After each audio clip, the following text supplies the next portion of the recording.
All right, welcome back to the deep dive. Today we're going to tackle something that I think is really, really key to becoming fluent in English, and that is how to actually think in English. Yeah, absolutely. And so many people, when they're learning English, they learn to speak by translating in their head. And, maybe they get pretty good at it, but it always sounds a little bit, maybe a little stilted, a little not quite natural. Right. You're always kind of a step behind if you're translating in your head Yeah. because you're creating that sentence in your native language and then you're trying to, convert it over to English. Yep. And that just takes time. Yeah, it takes time, and it makes it much harder to have a real dynamic conversation with someone. Where you're going back and Yeah, forth. you can't really interrupt somebody Yeah. or have those natural sort of interruptions and overlaps that you have in a real conversation Exactly. because you're always, thinking a couple of steps behind. Yeah, yeah. So that's what we're going to deep dive into today is how to start thinking in English so that you can have those more fluent and more natural sounding conversations. And I think that's really the key. Once you can start thinking in English, then you can start really unlocking that fluency. Absolutely. And I think a lot of people think of it as this really difficult thing. Oh yeah, Like, how can I possibly start thinking in another language? right. But I think the truth is that it's a lot easier than people might think. Okay. And there are a lot of really simple, practical things that you can do to start making that shift. So what does it actually mean to think in English? Like if we're not translating, what are we doing? Yeah. So instead of translating, what you're doing is you're actually forming the thought itself in English. Okay. So instead of saying, okay, how do I say this in my native language, and then how do I say that in English? You're just saying, okay, I need to say this, and it's just coming out in English. So like even if you're not speaking, like even if you're just, going about your day, you're thinking to yourself in English. Exactly. So Dude. you're having those internal monologues, those internal conversations in English. Okay. Okay, so let's talk about some of those practical tips. I mean, it's one thing to say, okay, start thinking in English, but how do you actually do that? Where do you begin? Well, I think one of the best ways to start is to start small. Okay. So don't try to think in complete sentences right away. Okay. Just start with single words or short phrases. Okay. So, for example, if you're, walking down the street and you see a dog, just think dog in English. Okay, yeah. Don't think, oh, there's a cute dog, wonder what breed it is, all that stuff. Just dog. Dog, yeah.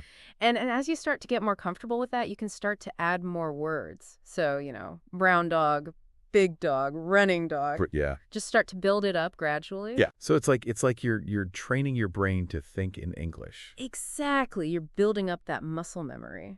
Okay. Yeah, that's a great tip. What about when you're like doing things around the house, like you're cooking or you're cleaning or something? Yeah, that's a great opportunity to practice thinking in English. Okay. So, for example, if you're cooking dinner, you can think, I'm chopping vegetables. Okay. I'm adding spices. I'm stirring the pot. So kind of like narrating your actions in English. Exactly. Okay.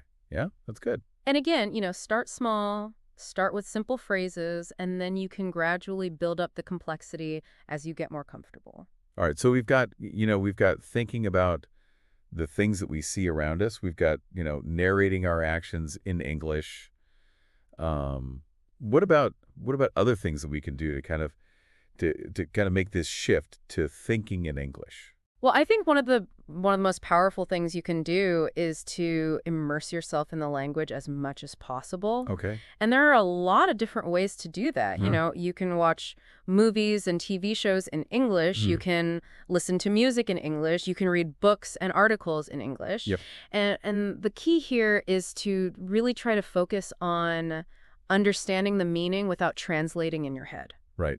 So, if you're watching a movie and you don't understand every single word, that's okay. Just try to get the gist of what's going on. Yeah. Yeah. And as you do this more and more, your brain will start to naturally pick up the patterns of the language. Okay. So you're kind of like immersing your brain in the language, so it starts to kind of absorb it naturally. Exactly. Okay. Yeah, that makes sense. It's like learning to swim. You can read all the books you want about how to swim, but until you get in the water, you're not really gonna learn. Yeah. Yeah. You got to jump in. Yeah, I gotta jump in and get wet. All right. So we've got, immersing ourselves in English. Are there any other tips that you have for actually making this shift, like making it happen in our brains? Well, I think another really important tip is to practice speaking English as much as possible. Okay. Yeah. And this doesn't have to be anything formal. Okay. You can talk to yourself. Talk to yourself. Okay. You can talk to your pet. Mm-hmm. You can talk to your plants. Right. Just get those words out of your mouth. So the idea is just to kind of like get used to forming the sounds and getting the words out there. Exactly, because Okay. the more you speak, the more comfortable you're going to get with the language. Okay. Yeah, that makes sense. And I think one of the things that a lot of people struggle with is that fear of making mistakes. Oh, yeah, absolutely. They don't want to sound silly. They don't want to, say something wrong. hmm So how do you get over that? Well, I think the first step is to just accept that you're going to make mistakes. Okay. It's part of the learning process. Yeah. Everyone makes mistakes when they're learning a new language. Mm-hmm. Even native speakers make mistakes. Right. So don't be afraid to make mistakes. Okay. Just embrace them as part of the journey. Yeah. Yeah, that's good. What about resources? Are there any resources that you recommend for people who are trying to make this shift to thinking in English? Yeah, there are a lot of great resources out there. Okay. One of my favorites is Graded Readers. Okay.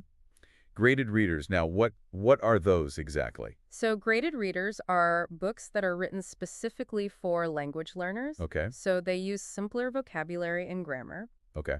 and they're often organized by level. Okay. So you can start with books that are at your level and then gradually work your way up to more challenging books. So they're kind of like a stepping stone to reading, authentic English books. Exactly. Okay. And they can be a really great way to improve your reading comprehension and to build your vocabulary. Okay. Another great resource is podcasts. Okay. Podcasts. Yeah. There are so many great podcasts out there that are designed for English language learners, Mhm. and they cover a wide range of topics. Yeah, there really are. I mean, there's podcasts on every topic imaginable. Exactly. So, whatever you're interested in, you can probably find a podcast about it in English. Yeah, and podcasts are great because you can listen to them anytime, anywhere. Mm. You can listen to them on your commute, you can listen to them while you're working out, and you can listen to them before you go to bed. Yeah. So it's a really easy way to get that extra exposure to English. Yeah. Yeah, it really is. Okay, so we've talked about a lot of different things today. Yeah. Um, do you have any final thoughts or any kind of words of advice for people who are trying to make this shift to thinking in English? Well, I think the most important thing is to be patient and persistent. Okay. It takes time to learn to think in another language. Yeah. It's not going to happen overnight. Right. But if you're consistent with your practice, Mhm. you will eventually get there. Yeah. Yeah, I think that's really important. It's like you said, it's like learning any new skill. hmm You're not going to be perfect at it right away. Right. You got to put in the time and the effort. Yeah. And don't be afraid to experiment. Right. Try different things, Mhm. see what works for you. Yeah. And most importantly, have fun. That's fun. Learning English should be enjoyable. Yeah. So if you're not enjoying it, you're probably not doing it right. Yeah. Yeah, I think that's great advice. And one last thought that I had is that, once you can start thinking in English, it really opens up a whole new world for you. Oh, yeah, absolutely. You can consume English media without having to translate it. hmm You could travel to English-speaking countries and actually have real conversations with people. Yeah, If it just really expands your horizons. absolutely. It's like you've unlocked a whole new part of your brain. Yeah. And you can experience the world in a whole new way. Yeah, that's a great way to put it. So if you're listening to this and you're on your English learning program, don't give up. Yeah. Keep practicing. Keep at it. And start thinking in English. Absolutely. You can do it. You got this. All right, well, thanks for joining us for another deep dive. Yeah, thanks for having me. And we'll see you next time. See you later. Bye.